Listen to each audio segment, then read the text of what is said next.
എല്ലാവർക്കും ഇന്നത്തെ ക്ലാസ്സിലേക്ക് സ്വാഗതം. നമ്മുടെ ഈ യൂണിറ്റിന്റെ ആരംഭത്തിൽ പറഞ്ഞു വെച്ച കാര്യത്തിന്റെ തുടർച്ചയാണ് ഇനി നാം ഇവിടെ ഡിസ്കസ് ചെയ്യുന്നത്. അതായത് കഴിഞ്ഞ 2-3 ക്ലാസ്സുകളിൽ എററുകൾ, order of magnitude, significant figures തുടങ്ങിയ കാര്യങ്ങളാണ് ചർച്ച ചെയ്തിരുന്നത്. ഇനി തികച്ചും വ്യത്യസ്തമായ, പുതുമയുള്ള, നാളിതുവരെ നിങ്ങൾ പഠിച്ചിട്ടില്ലാത്ത ഒരു ആശയമാണ് ചർച്ച ചെയ്യുന്നത്. അതാണ് ഡയമെൻഷൻസ്. യൂണിറ്റിന്റെ തുടക്കത്തിൽ നമ്മൾ fundamental quantities and derived quantities എന്നിങ്ങനെ ഭൗതിക അളവുകളെ, ഫിസിക്കൽ ക്വാണ്ടിറ്റികളെ രണ്ടായി വർഗീകരിച്ചിരുന്നു, ക്ലാസിഫൈ ചെയ്തിരുന്നു.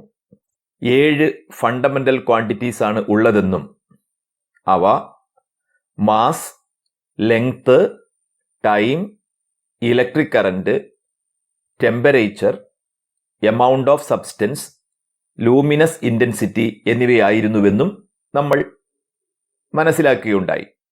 ഈ 7 ഫണ്ടമെന്റൽ ക്വാണ്ടിറ്റീസിന് വെളിയിലുള്ള ഏതാണ്ട് എല്ലാ ഫിസിക്കൽ ക്വാണ്ടിറ്റികളെയും നമ്മൾ ഡിറൈവ്ഡ് ക്വാണ്ടിറ്റീസ് എന്നാണ് വിളിക്കുക. എന്തുകൊണ്ടെന്നാൽ ഈ 7 ഫണ്ടമെന്റൽ ക്വാണ്ടിറ്റീസ് ഉപയോഗപ്പെടുത്തിക്കൊണ്ട് മറ്റെല്ലാ ഫിസിക്കൽ ക്വാണ്ടിറ്റികളെയും നമുക്ക് സൂചിപ്പിക്കാൻ കഴിയും. അതുകൊണ്ട് ഈ 7 fundamental quantities dimensions of physical world എന്നാണ് അറിയപ്പെടുന്നത്.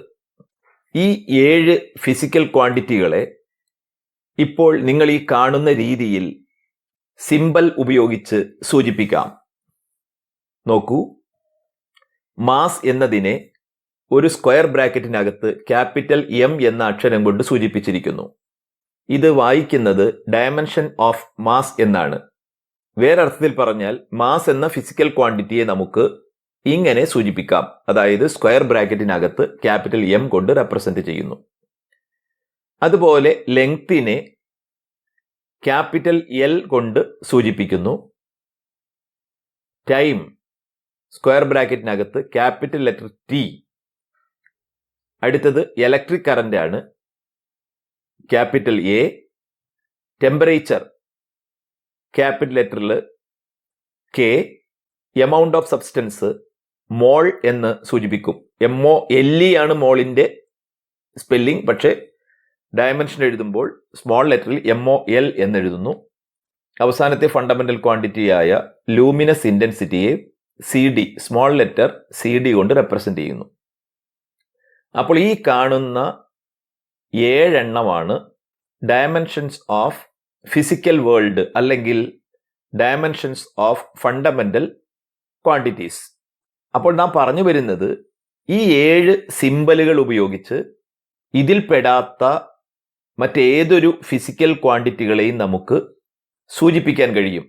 നമ്മൾ ക്ലാസ് തുടങ്ങിയപ്പോൾ പറഞ്ഞൊരു ഉദാഹരണത്തിൽ പീരിയോഡിക് ടേബിളിലുള്ള 118ഓളം വരുന്ന എലിമെന്റുകളെ സൂചിപ്പിക്കുന്ന സിമ്പലുകൾ ഉപയോഗിച്ച്, 2ഓ അതിലധികമോ സിമ്പലുകൾ ഉപയോഗിച്ച് എല്ലാ കോമ്പൗണ്ടുകളെയും സൂചിപ്പിക്കുന്നത് പോലെ H2SO4, ഹൈഡ്രജൻ, സൾഫർ, ഓക്സിജൻ എന്നിവ ചേർന്നാണ് H2SO4 ഉണ്ടാകുന്നത് എന്നതുപോലെ തന്നെ മറ്റെല്ലാ ഫിസിക്കൽ ക്വാണ്ടിറ്റികളും ഈ പറയുന്ന ഫണ്ടമെന്റൽ ക്വാണ്ടിറ്റികളിൽ നിന്ന് ഒന്നോ അതിലധികമോ ഇൻവോൾവ്ഡ് ആയിരിക്കും.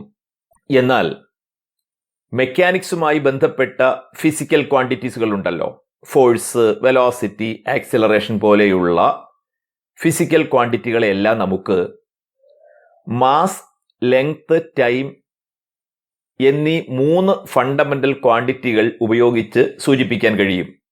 അതായത് 7 ഫണ്ടമെന്റൽ ക്വാണ്ടിറ്റികളുടെ ഡയമെൻഷനുകളിൽ നിന്ന് ഒന്നോ അതിലധികമോ ഉപയോഗപ്പെടുത്തിയാണ് മറ്റെല്ലാ ഫിസിക്കൽ ക്വാണ്ടിറ്റികളും സൂചിപ്പിക്കാൻ കഴിയുന്നത് എങ്കിലും നമുക്ക് തൽക്കാലം മെക്കാനിക്സുമായി ബന്ധപ്പെട്ട കാര്യങ്ങൾ മാത്രമാണ് പഠിക്കാനുള്ളത്. അപ്പം അതുകൊണ്ട് മാസ്, ലെങ്ത്, ടൈം MLT എന്നീ സിമ്പലുകൾ ഉപയോഗിച്ച് നമുക്ക് അതുമായി ബന്ധപ്പെട്ട ഭൗതിക അളവുകളെ, ഫിസിക്കൽ ക്വാണ്ടിറ്റീസിനെ സൂചിപ്പിക്കാൻ കഴിയും. അപ്പോൾ നമുക്ക് പരിചയമുള്ള ഏതാനും ഡിറൈവ്ഡ് ക്വാണ്ടിറ്റീസ് അവയുടെ ഡയമെൻഷൻ ഒന്ന് എഴുതി നോക്കാം. ഒന്നാമത്തെ ഉദാഹരണം ഏരിയ എന്ന ഒരു ഫിസിക്കൽ ക്വാണ്ടിറ്റി. അപ്പോൾ നമുക്കറിയാം ഏരിയ എന്ന് പറയുന്ന ഒരു ഫിസിക്കൽ ക്വാണ്ടിറ്റി ഫണ്ടമെന്റൽ ക്വാണ്ടിറ്റി അല്ല. അപ്പോൾ ഏരിയ എന്ന ഫിസിക്കൽ ക്വാണ്ടിറ്റിയുടെ ഡയമെൻഷൻ എന്തായിരിക്കും, അല്ലെങ്കിൽ അതിന്റെ ഡയമെൻഷണൽ ഫോർമുല എന്തായിരിക്കും എന്നാണ് നമ്മൾ പരിശോധിക്കാൻ പോകുന്നത്. അപ്പോൾ നമുക്കറിയാം ഏരിയ എന്നത് ലെങ്ത് ഇൻറ്റു ബ്രെഡ്ത്ത് ആണ്. ലെങ്ത്തിനെ ബ്രെഡ്ത്ത് കൊണ്ട് മൾട്ടിപ്ലൈ ചെയ്യുമ്പോഴാണ് ഏരിയ കിട്ടുക. ലെങ്ത് അത് നീളം. എന്താണ് ഈ ബ്രെഡ്ത്ത്? ബ്രെഡ്ത്തും അടിസ്ഥാനപരമായി ഒരു ലെങ്ത് തന്നെയാണ്. അതായത് ഒരു റെക്റ്റാങ്കിളിനെ സംബന്ധിച്ചൊക്കെ ആണെങ്കിൽ കുറഞ്ഞ നീളത്തെയാണ് നമ്മൾ ബ്രെഡ്ത്ത് എന്ന് പറയുക. അപ്പൊ ഫലത്തിൽ ഏരിയ കണക്കാക്കുന്നത് ഒരു ലെങ്ത്തിനെ മറ്റൊരു ലെങ്ത് കൊണ്ട് മൾട്ടിപ്ലൈ ചെയ്താണ്. അപ്പൊ അതുകൊണ്ട് നമുക്ക് area equal to length into length എന്ന് എഴുതാവുന്നതാണ്. ഇനി നമുക്ക് എന്താണ് വേണ്ടത്? ഏരിയയുടെ ഡയമെൻഷൻ എന്താണെന്ന് അറിയണം, അല്ലെങ്കിൽ ഏരിയയെ സൂചിപ്പിക്കുന്ന ഡയമെൻഷണൽ ഫോർമുല എന്താണെന്ന് അറിയണം. അപ്പോൾ നമ്മൾ ഏരിയയെ ഒരു സ്ക്വയർ ബ്രാക്കറ്റിനകത്തിട്ടു. എന്താണ് എൻ്റെ അർത്ഥം? ഡയമെൻഷൻ ഓഫ് ഏരിയ എന്ന് വായിക്കാം നമുക്കതിനെ. അപ്പോൾ എന്ത് ചെയ്താൽ മതി? ഏരിയ എന്നത് ലെങ്ത് ഇൻറ്റു ലെങ്ത് ആയതുകൊണ്ട് ഏരിയയുടെ ഡയമെൻഷൻ കാണാൻ വലതുവശത്തുള്ള ക്വാണ്ടിറ്റികളുടെ ഡയമെൻഷൻ കണ്ടാൽ മതി. അഥവാ dimension of area equal to dimension of length into dimension of length. ഇനി നമുക്കറിയാം ലെങ്ത്തിന്റെ ഡയമെൻഷൻ എന്ന് പറയുന്നത് ക്യാപിറ്റൽ എൽ ആണ്. അപ്പോൾ L into L equal to L square എന്ന് എഴുതി. ഇപ്പോൾ എന്താ നമുക്ക് കിട്ടിയത്? Dimension of area equal to L square എന്നാണ് കിട്ടുക. അപ്പോൾ ഡയമെൻഷൻ കാണിക്കാൻ വേണ്ടിയിട്ട് നമ്മൾ സ്ക്വയർ ബ്രാക്കറ്റിനകത്ത് എൽ സ്ക്വയർ ഇട്ടു. എന്നിട്ട് നമ്മൾ പറയും ഏരിയയുടെ ഡയമെൻഷൻ എൽ സ്ക്വയർ ആണെന്ന് പറയും. അപ്പോൾ നമുക്ക് ഒരു ഡിറൈവ്ഡ് ക്വാണ്ടിറ്റിയായ ഏരിയയുടെ ഡയമെൻഷൻ ലഭിച്ചിരിക്കുന്നു, അല്ലെങ്കിൽ ഏരിയയുടെ ഡയമെൻഷൻ ഫോർമുല എൽ സ്ക്വയർ ആണ്. ഇനി ഒരു സ്റ്റാൻഡേർഡ് രൂപത്തിലേക്ക് വരുത്താൻ വേണ്ടി നമുക്ക് വേണമെങ്കിൽ ഇതിൽ എം, ടി എന്നിവ കൂടി ചേർത്തെഴുതാം. അതായത് യഥാർത്ഥത്തിൽ ഏരിയയിൽ എന്തില്ല? മാസും ടൈമും ഇൻവോൾവ്ഡ് അല്ല, ലെങ്ത് മാത്രമേ ഉള്ളൂ. എന്നാൽ നമുക്ക് ഈ കാണുന്നത് പോലെ M raise to 0, L raise to 2, T raise to 0 എന്ന് കംപ്ലീറ്റ് വേണമെങ്കിൽ എഴുതാം. അപ്പൊ എന്താ ഇതുകൊണ്ട് മനസ്സിലാവുക? ഏരിയ എന്ന ഫിസിക്കൽ ക്വാണ്ടിറ്റിയിൽ മാസ് ഇൻവോൾവ്ഡ് അല്ല, ടൈം ഇൻവോൾവ്ഡ് അല്ല, ലെങ്ത് മാത്രമാണ് ഉള്ളത്. അതിന്റെ ഡയമെൻഷൻ ആകട്ടെ 2 ആണ്. ഇനി നമുക്ക് മറ്റൊരു ഫിസിക്കൽ ക്വാണ്ടിറ്റിയായ വോളിയത്തിന്റെ ഡയമെൻഷൻ കണക്കാക്കി നോക്കാം, അല്ലെങ്കിൽ അതിന്റെ ഡയമെൻഷണൽ ഫോർമുല എന്താണെന്ന് എഴുതി നോക്കാം. വോളിയം എന്ന് പറയുന്നത് basically length into breadth into height ആണ്. അവിടെ നമുക്ക് മനസ്സിലാകും ബ്രെഡ്ത്ത് എന്ന് പറയുന്നതും ഹൈറ്റ് എന്ന് പറയുന്നതും ലെങ്ത്തുകൾ തന്നെയാണ്, നീളങ്ങൾ തന്നെയാണ്. ആ അർത്ഥത്തിൽ നോക്കുമ്പോൾ വോളിയം എന്ന് പറയുന്നത് length into length into length, 3 വ്യത്യസ്ത ലെങ്ത്തുകൾ പരസ്പരം മൾട്ടിപ്ലൈ ചെയ്യുമ്പോഴാണ് വോളിയം കിട്ടുക. അതുകൊണ്ട് വോളിയത്തിന്റെ dimension equal to dimension of length into dimension of length into dimension of length ആയിരിക്കും. അപ്പോൾ നമുക്ക് കിട്ടുക dimension of volume equal to L cubed എന്നാണ് കിട്ടുക. അവിടെയും ഒരു ഭംഗിക്ക് വേണ്ടി വേണമെങ്കിൽ M raise to 0, L raise to 3, T raise to 0 എന്നെഴുതാവുന്നതാണ്. അതായത് in volume dimension of mass is 0, dimension of length is 3 and dimension of time is 0. അടുത്തത് വെലോസിറ്റി. അപ്പോൾ നമുക്ക് വെലോസിറ്റിയുടെ ബേസിക് ഫോർമുല എഴുതാം. നമുക്കറിയാം velocity is equal to displacement by time ആണ്. Displacement by time. അപ്പോ നോക്കൂ, എന്താണ് ഡിസ്പ്ലേസ്മെന്റ്? ഒരു ഡിസ്റ്റൻസ് ആണ്, ഒരു ദൂരമാണ്.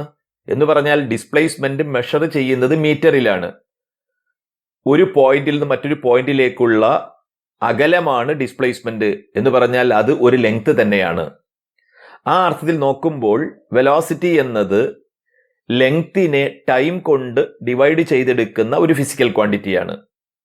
അതുകൊണ്ട് dimension of velocity is equal to dimension of length by dimension of time. ഇത് രണ്ടും ഫണ്ടമെന്റൽ ക്വാണ്ടിറ്റിയാണ്. അപ്പോൾ നമ്മൾ ലെങ്ത്തിന്റെ ഡയമെൻഷൻ എൽ എന്ന് കൊടുത്തു, ടൈമിന്റെ ഡയമെൻഷൻ ടി എന്ന് എഴുതി.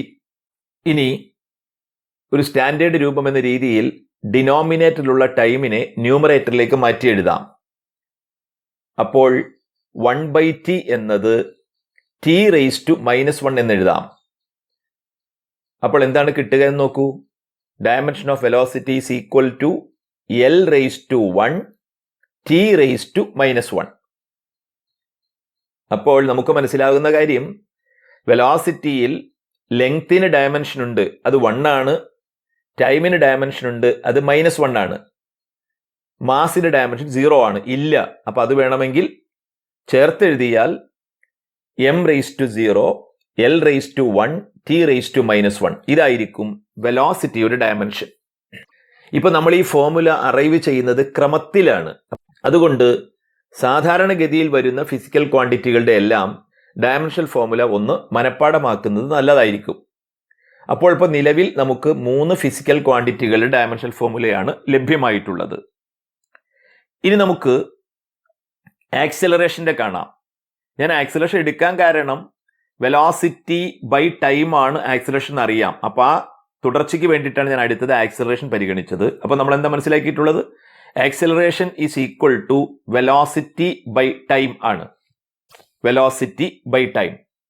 അപ്പോൾ നമ്മളിവിടെ വെലോസിറ്റി ഡയമെൻഷൻ ഓൾറെഡി കണ്ടുപിടിച്ചത് കൊണ്ട് dimension of acceleration is equal to dimension of velocity by dimension of time എന്ന് എഴുതാം. നാം നേരത്തെ കണ്ടുപിടിച്ച വെലോസിറ്റി ഡയമെൻഷൻ എഴുതി. അതെന്തായിരുന്നു? m⁻0 l⁻1 t⁻⁻1 divided by t. ഇനി ഇവിടെയും നോക്കൂ, ഇപ്പോൾ ഡിനോമിനേറ്ററിൽ ഒരു t⁻1 ഉണ്ട്. അതിനെ മുകളിലേക്ക് ഉയർത്തി എഴുതുമ്പോൾ t⁻⁻1 എന്ന് എഴുതാം. അപ്പോഴെന്തായിരുന്നു നോക്കൂ, m⁻0 l⁻1 t⁻⁻1 ഇൻറ്റു ഡിനോമിനേറ്ററിൽ മുകളിലേക്ക് കൊണ്ടുവന്ന ന്യൂമറേറ്ററിൽ കൊണ്ടുവന്ന t⁻⁻1 കൂടിയുണ്ട്. ഇനി നമുക്ക് എന്ത് ചെയ്യാം? നിങ്ങൾ കൃത്യക നിയമം പഠിച്ചിട്ടുണ്ട്. എക്സ്പോണൻഷ്യൽ ഫോമിൽ വരുമ്പോൾ ഇപ്പോൾ ഇവിടെ t 2 പ്രാവശ്യം റിപ്പീറ്റ് ചെയ്തിട്ടുണ്ട്. അപ്പോൾ അതിനെ നമുക്ക് യോജിപ്പിച്ച് ഒന്നായി എഴുതാവുന്നതാണ്. അപ്പോൾ m എഴുതി m⁻0, l ഒരു പ്രാവശ്യമുള്ളൂ l⁻1. ഇനി എന്താ ഉള്ളത്? t⁻⁻1 ഇൻറ്റു t⁻⁻1 ഉണ്ട്. അപ്പോൾ നമുക്ക് എന്താ അറിയാം? അങ്ങനെ വരുമ്പോൾ അതിൻ്റെ പവറുകൾ കൂട്ടി എഴുതിയാൽ മതി എന്ന് പഠിച്ചിട്ടുണ്ട്. അപ്പോൾ t⁻⁻1 എന്ന് 2ആയി എഴുതേണ്ടതില്ല. രണ്ട് പവറുകളായ -1ഉം -1 ആഡ് ചെയ്ത് -2 എന്ന് എഴുതിയാൽ മതി. അപ്പോൾ നമുക്ക് എന്ത് കിട്ടുന്നു? Acceleration is equal to dimension of acceleration is equal to m⁻0 l⁻1 t⁻⁻2. അതായത് in acceleration dimension of mass is 0, dimension of length is 1 and dimension of time is -2. ഇനി അടുത്തത് ഫോഴ്സ് നോക്കാം. We know force is equal to mass into acceleration. Force മാസിൻ്റെയും ആക്സിലറേഷൻ്റെയും product ആണ്. അപ്പോൾ ഫോഴ്സിന്റെ dimension കിട്ടാൻ മാസിന്റെ ഡയമെൻഷനും ആക്സിലറേഷന്റെ ഡയമെൻഷനും മൾട്ടിപ്ലൈ ചെയ്താൽ മതി. അപ്പോൾ F is equal to dimension of M, capital M, acceleration ഇപ്പോൾ നമ്മൾ കണ്ടുപിടിച്ചത് m⁻0 l⁻1 t⁻⁻2 equal to, ഇനി നമുക്ക് ക്ലബ് ചെയ്ത് എഴുതാം. നോക്കൂ, m⁻1 ഇൻറ്റു m⁻0. അപ്പോൾ അത് രണ്ടും കൂടി ചേർത്ത് എഴുതുമ്പോൾ m⁻1 + 0 1, പിന്നെ ഒരു l⁻1 അവിടെ ഉണ്ട്, t⁻⁻2 ഉണ്ട്, എല്ലാം എഴുതി. അപ്പോൾ എന്ത് കിട്ടുന്നു? Force is equal to m⁻1 l⁻1 t⁻⁻2. എന്താണ് ഇതിന്റെ അർത്ഥം? Force is a physical quantity which involves mass, length and time. Dimension of mass is 1, dimension of length is 1, dimension of time is -2. അടുത്തത് pressure. What is pressure? Force by area. അപ്പോൾ pressure കാണാനുള്ള formula force by area ആയതുകൊണ്ട് പ്രഷറിന്റെ dimension കാണാൻ ഫോഴ്സിന്റെ ഡയമെൻഷനെ ഏരിയയുടെ dimension കൊണ്ട് divide ചെയ്താൽ മതിയാകും. So pressure m⁻1 L⁻1 T⁻2 divided by L square. Area dimension നമ്മൾ നേരത്തെ കണ്ടുവച്ചതാണ്. ഇപ്പോൾ നമ്മൾ നോക്കൂ, ന്യൂമറേറ്ററിലും ഡിനോമിനേറ്ററിലും ഡയമെൻഷൻസ് കിടക്കുന്നുണ്ട്. നമ്മൾ പറഞ്ഞു ഒരു സ്റ്റാൻഡേർഡ് രൂപം എന്ന രീതിയിൽ നമ്മൾ എല്ലാ ടേംസിനെയും ന്യൂമറേറ്ററിലേക്ക് കൊണ്ടുവന്ന് എഴുതും. അപ്പോൾ ഇവിടെ ഡിനോമിനേറ്ററിലുള്ള L സ്ക്വയറിനെ ന്യൂമറേറ്ററിലേക്ക് മാറ്റി എഴുതുമ്പോൾ L⁻2 എന്നാകുന്നു. അപ്പോൾ ഇപ്പൊ എന്തൊക്കെയുണ്ട്? m⁻1 L⁻1 T⁻2 into L⁻2.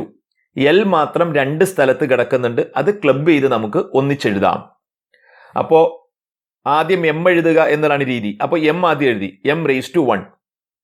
ഇനി L⁻1 ഉണ്ട്, L⁻2 ഉണ്ട്. അപ്പോൾ അതിന്റെ പവറുകൾ കൂട്ടി എഴുതിയാൽ മതി. അപ്പൊ എന്ത് വരും?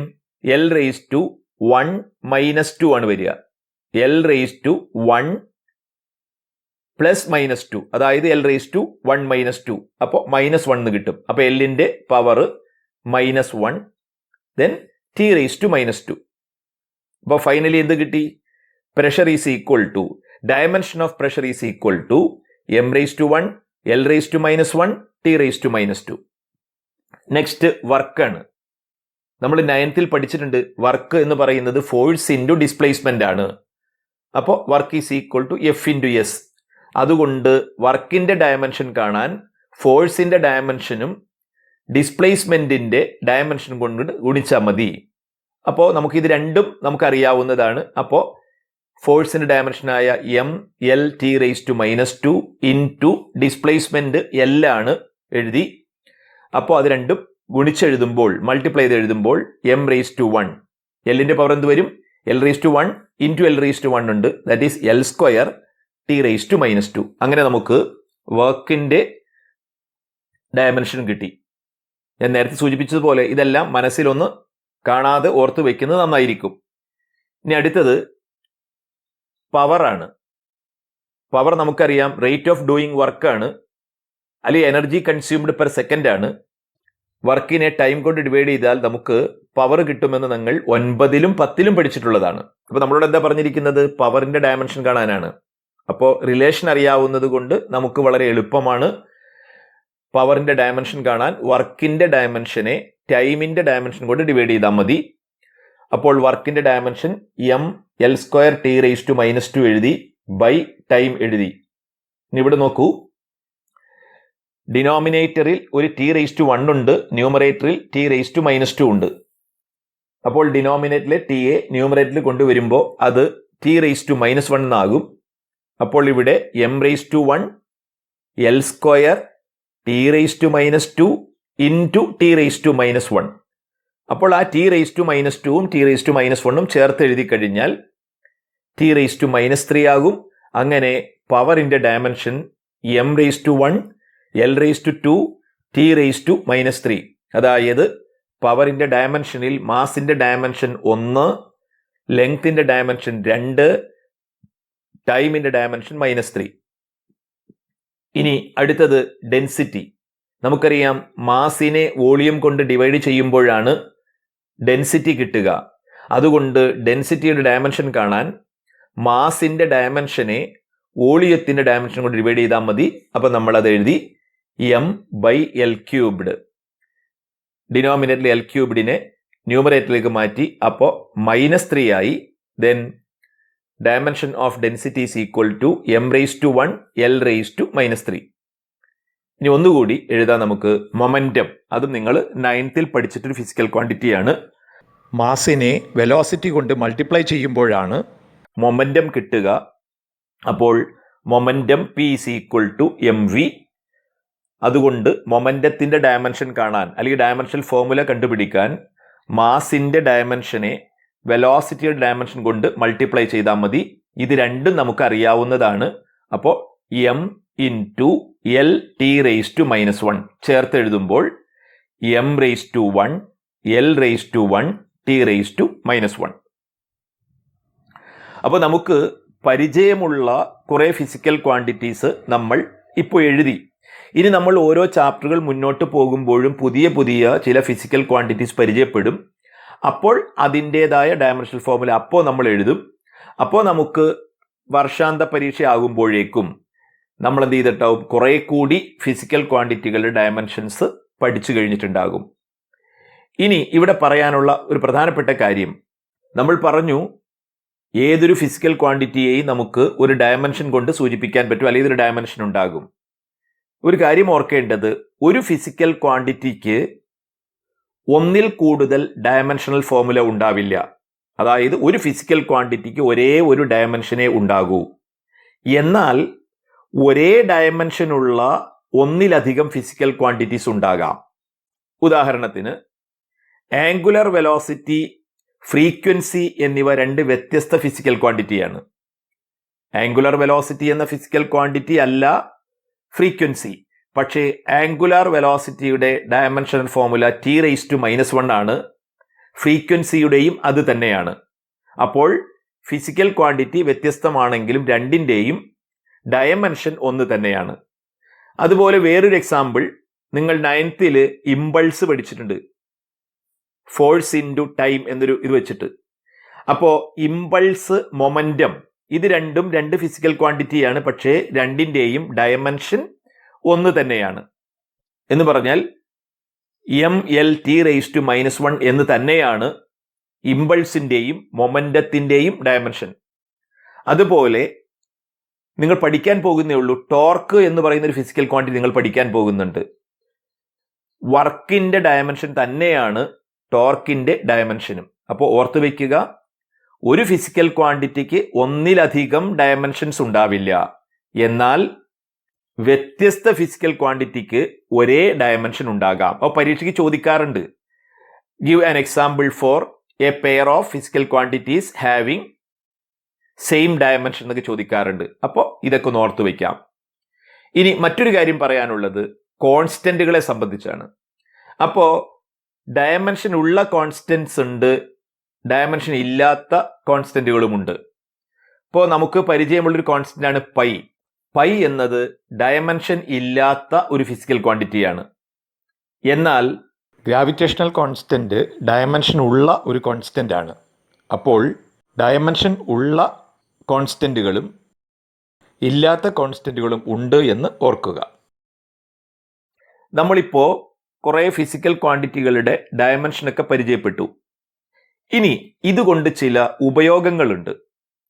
ആപ്ലിക്കേഷൻസ് ഓഫ് ഡയമെൻഷണൽ അനാലിസിസ് ആണ് നമ്മൾ ഇനി ചർച്ച ചെയ്യാൻ പോകുന്നത്. അതിൽ ഒന്നാമത്തേതാണ് checking the dimensional consistency of an equation. അപ്പോൾ നമ്മൾ ഫിസിക്സിലൊക്കെ ധാരാളം ഇക്വേഷൻസ് പഠിച്ചിട്ടുണ്ട്.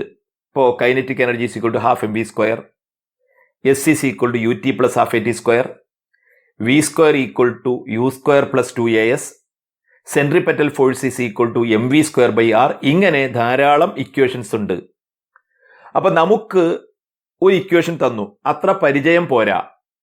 അപ്പോൾ അതിൻ്റെ കൺസിസ്റ്റൻസി അല്ലെങ്കിൽ അതിൻ്റെ കറക്റ്റ്നെസ് നമുക്ക് ഡയമെൻഷണൽ അനാലിസിസിലൂടെ നമുക്ക് പരിശോധിക്കാൻ കഴിയും. പരീക്ഷയെ സംബന്ധിച്ച് വളരെ പ്രധാനപ്പെട്ടൊരു ഭാഗമാണിത്.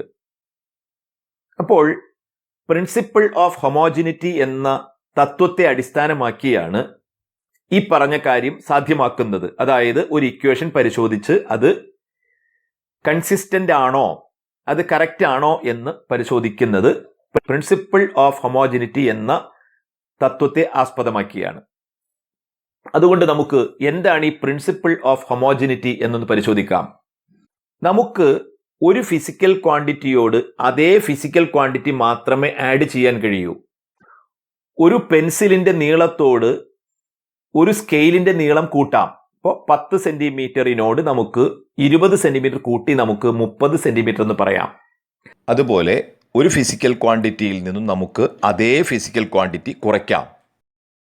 ഇപ്പോൾ 10 കിലോഗ്രാം ഉള്ള ഒരു വസ്തുവിൽ നിന്ന് 2 കിലോഗ്രാം കുറച്ച് 8 കിലോഗ്രാം എന്ന് പറയാം. എന്നാൽ ഒരു ഫിസിക്കൽ ക്വാണ്ടിറ്റിയോട് മറ്റൊരു ഫിസിക്കൽ ക്വാണ്ടിറ്റി കൂട്ടാൻ കഴിയില്ല, ആഡ് ചെയ്യാൻ കഴിയില്ല. ഇപ്പോൾ ഒരു ഉദാഹരണം നോക്കൂ, ഒരു കമ്പിക്ക് 2 മീറ്റർ നീളമുണ്ട്.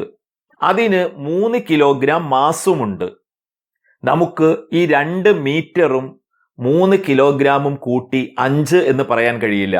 എന്ന് പറഞ്ഞാൽ വ്യത്യസ്തമായ 2 ഫിസിക്കൽ ക്വാണ്ടിറ്റീസ് പരസ്പരം ആഡ് ചെയ്യാൻ കഴിയില്ല. ഒരേ ഫിസിക്കൽ ക്വാണ്ടിറ്റീസ് മാത്രമേ പരസ്പരം ആഡ് ചെയ്യാനോ അല്ലെങ്കിൽ ഒന്നിൽ നിന്ന് കുറയ്ക്കാനോ അല്ലെങ്കിൽ കമ്പയർ ചെയ്യാനോ കഴിയൂ. ഇപ്പൊ ഞാൻ പറഞ്ഞല്ലോ, ഒരു വസ്തുവിന്റെ നീളം മറ്റൊരു വസ്തുവിന്റെ നീളവുമായി എത്ര മടങ്ങാണെന്ന് കമ്പയർ ചെയ്യാം. നമുക്ക് ഇതിന്റെ 4 മടങ്ങ് നീളമുണ്ട് അതിന്, അല്ലെങ്കിൽ ഇതിന്റെ ഭാരത്തിന്റെ 2 ഇരട്ടി ഭാരമുണ്ട് രണ്ടാമത്തേതിന് എന്ന് പറയാം. പക്ഷേ ഒരു വസ്തുവിന്റെ നീളത്തെ മറ്റൊരു വസ്തുവിന്റെ മാസുമായി നമുക്ക് താരതമ്യം ചെയ്യാൻ കഴിയില്ല. ഇപ്പൊ ഞാൻ നേരത്തെ പറഞ്ഞ ഉദാഹരണം, ഒരു വടിക്ക് 2 മീറ്റർ നീളമുണ്ട്, അതിന് 4 കിലോഗ്രാം ഭാരവുമുണ്ടെന്ന് വിചാരിക്കുക. അപ്പോ നീളത്തിന്റെ 2 മടങ്ങ് മാസ് ഉണ്ടെന്ന് പറയാൻ കഴിയില്ല, കാരണം 2 2 ഈ വസ്തുതയാണ് പ്രിൻസിപ്പിൾ ഓഫ് ഹോമോജിനിറ്റി മുന്നോട്ട് വയ്ക്കുന്നത്. അതുകൊണ്ട് A equal to B plus C എന്നൊരു ഇക്വേഷൻ പരിഗണിച്ചാൽ, ഒരു ഇക്വേഷൻ എന്തു ആയിക്കൊള്ളട്ടെ, A equal to B plus C, homogeneity principle പറയുന്നത് ഇതൊരു ശരിയായ ഇക്വേഷൻ ആണെങ്കിൽ ഇതിലെ എയും ബിയും സിയും ഒരേ നേച്ചറിലുള്ള ഫിസിക്കൽ ക്വാണ്ടിറ്റി ആയിരിക്കും, അഥവാ അവയുടെ ഡയമെൻഷൻസ് ഒന്ന് തന്നെ ആയിരിക്കുമെന്ന. അതായത് ഒരു ഇക്വേഷനിൽ ഏതൊക്കെ പദങ്ങളുണ്ടോ, എത്ര പദങ്ങളുണ്ടോ, എത്ര ടേംസ് ഉണ്ടോ, എല്ലാറ്റിൻ്റെയും ഡയമെൻഷൻ ഒന്ന് തന്നെയായിരിക്കും എന്നതാണ് ഹോമോജിനിറ്റി പ്രിൻസിപ്പിൾ പറയുക. അതായത് according to homogeneity principle, a physical quantity will be dimensionally correct if the dimensions of all the terms occurring on both sides of the equations are the same. ഉദാഹരണങ്ങളിലൂടെ പോകുമ്പോൾ നിങ്ങൾക്ക് കാര്യം വളരെ വ്യക്തമായിക്കോളും. അപ്പോൾ ജസ്റ്റ് ഒന്ന് ഓർത്ത് വെക്കുക, എന്താണ് ഹോമോജിനിറ്റി പ്രിൻസിപ്പിൾ പറയുക? ഒരു ഇക്വേഷൻ ശരിയായ ഇക്വേഷൻ ആണെങ്കിൽ അതിനകത്തുള്ള ആ ഇക്വേഷനിൽ വരുന്ന എല്ലാ പദങ്ങളുടെയും ടേംസിന്റെയും ഡയമെൻഷൻ ഒന്ന് തന്നെയായിരിക്കും. ഇനി നമുക്ക് ഒരു ഉദാഹരണത്തിലേക്ക് കടക്കാം. ഒരു ചോദ്യം തന്നിരിക്കുന്നു, check the dimensional correctness of equation S is equal to U T plus half A T square. നമുക്ക് പരിചയമുള്ള ഇക്വേഷനാണ്, നമ്മൾ പഠിച്ചിട്ടുള്ളതാണ്. ഇത് ശരിയാണ് നമുക്ക് അറിയുകയും ചെയ്യാം, കാരണം നമ്മൾ കാലങ്ങളായി ഉപയോഗിച്ചു വരുന്നതാണ്. തുടക്കം എന്ന നിലയിൽ ഇത് ഡയമെൻഷനലി കറക്റ്റ് ആണോ എന്ന് നമുക്ക് പരിശോധിക്കാം. അപ്പൊ നോക്കൂ, ഈ ഇക്വേഷനിൽ 3 പദങ്ങളാണുള്ളത്. ലെഫ്റ്റ് സൈഡിൽ LHSൽ എസ് എന്നൊരു ടേം, റൈറ്റ് സൈഡിൽ യു ടി എന്നൊരു ടേം, പിന്നെ റൈറ്റ് സൈഡിൽ യു ടി, അതുപോലെ ഹാഫ് എ ടി സ്ക്വയർ എന്നിങ്ങനെ 2 ടേംസ് ഉണ്ട്. അതുപോലെ നമുക്കറിയാം അതിനകത്ത് 4 വേരിയബിൾ ഉണ്ട്. എസ് ഡിസ്പ്ലേസ്മെന്റ് ആണ്, യു വെലോസിറ്റി ആണ്, ടി ടൈം ആണ്, എ ആക്സിലറേഷൻ ആണ്. അപ്പോൾ 4 വേരിയബിൾ ഏതാണെന്നറിയാം. അതിനകത്ത് 3 ടേംസ് ഉണ്ട് എന്ന് നമുക്ക് മനസ്സിലാകുന്നുണ്ട്. ഇനി നമ്മളോട് ഇത് പരിശോധിക്കാനാണ് പറഞ്ഞിട്ടുള്ളത്. ഹോമോജിനിറ്റി പ്രിൻസിപ്പിൾ പറയുന്നത് എന്താണ്? ഇത് ഒരു ശരിയായ ഇക്വേഷൻ ആണെങ്കിൽ ഇതിലെ ലെഫ്റ്റ് സൈഡിലുള്ള എസ് എന്ന് പറയുന്ന ഫിസിക്കൽ ക്വാണ്ടിറ്റിയുടെ ഡയമെൻഷനും റൈറ്റ് സൈഡിലുള്ള യു ടി എന്ന ടേമിന്റെ ഡയമെൻഷനും ഹാഫ് എ ടി സ്ക്വയർ എന്ന ടേമിന്റെ ഡയമെൻഷനും ഒന്ന് തന്നെയായിരിക്കുമെന്നാണ്. അതുകൊണ്ട് നമ്മൾ എന്ത് ചെയ്യുന്നു? ഇതിലെ ഓരോ പദങ്ങളുടെയും ഡയമെൻഷൻ കണ്ടുപിടിക്കുന്നു, എന്നിട്ട് അവ കമ്പയർ ചെയ്യുന്നു. എന്നിട്ട് ഒരുപോലെ ആണെങ്കിൽ ഇത് ശരിയാണെന്ന് പറയുന്നു, അല്ലെങ്കിൽ ഇത് തെറ്റാണെന്ന് പറയുന്നു. അപ്പൊ നമുക്ക് നോക്കാം. LHSലുള്ള ഒരേ ഒരു പദം എസ് ആണ്. അപ്പോൾ നമ്മൾ ഡയമെൻഷൻ ഓഫ് എസ് എന്ന അർത്ഥത്തിൽ സ്ക്വയർ ബ്രാക്കറ്റിനകത്ത് എസ് ഇട്ടു. എന്താണ് ഇത് വായിക്കുക?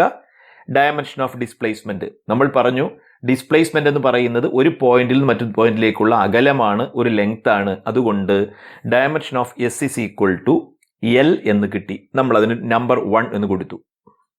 ഇനി നമുക്ക് അടുത്ത ടേം നോക്കാം, യു ടി. അപ്പോൾ നമ്മൾ സ്ക്വയർ ബ്രാക്കറ്റിനകത്ത് യു ടി എന്നിട്ടു.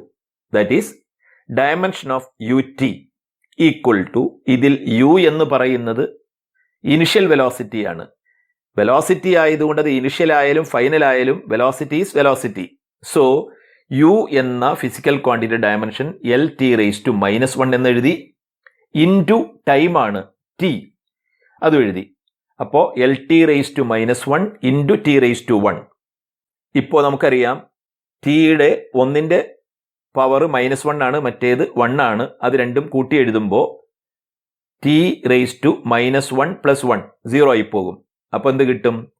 L എന്നാണ് കിട്ടുക. അതായത് UT എന്ന ടേമിൻ്റെ ഡയമെൻഷൻ L ആണ്. അതിനും ഒരു നമ്പർ കൊടുത്ത് എഴുതി, ഇക്വേഷൻ നമ്പർ 2.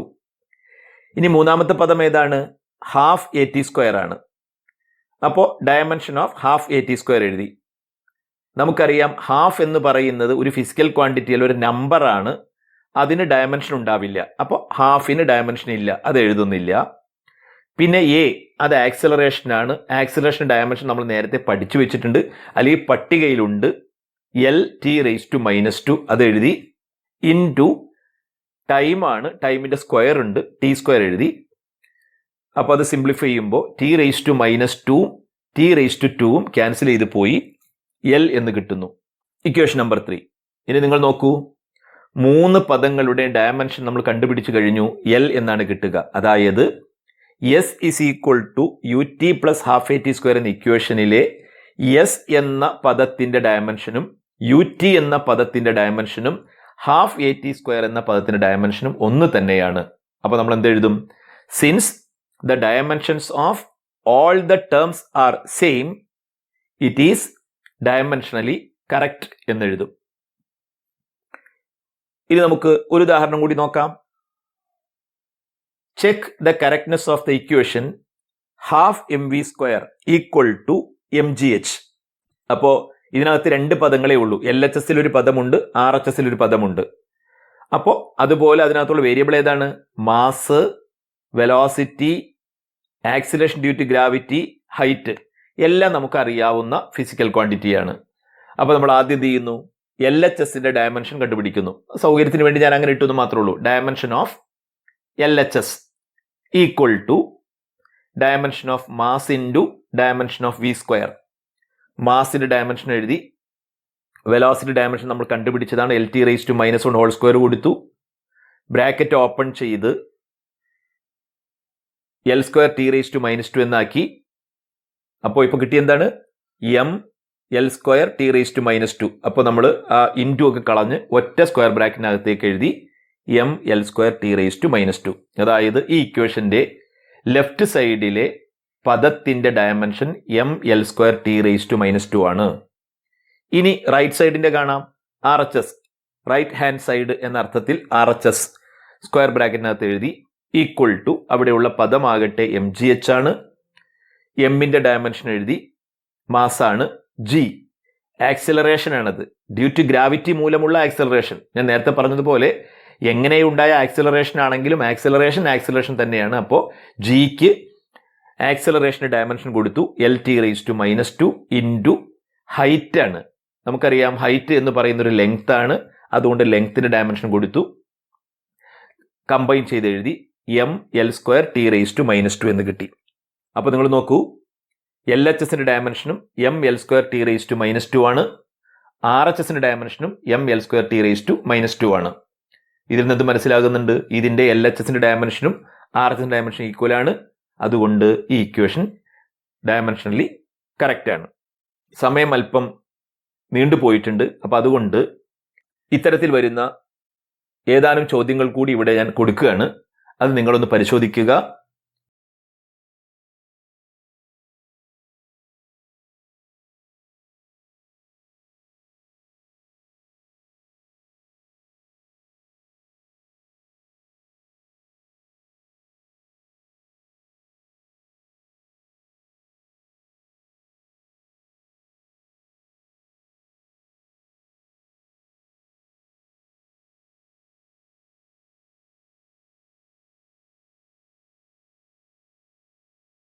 ഇനി നമുക്ക് ഡയമെൻഷൻ അനാലിസിന്റെ 2 ആപ്ലിക്കേഷൻ ഉണ്ട്. ഈ പറഞ്ഞ കാര്യം തന്നെ പരീക്ഷയിൽ വ്യത്യസ്തമായ രീതിയിൽ ചോദിക്കാറുണ്ട്. അതൊക്കെ നമുക്ക് അടുത്ത ക്ലാസ്സിലാവാം. തൽക്കാലം നിർത്തുന്നു.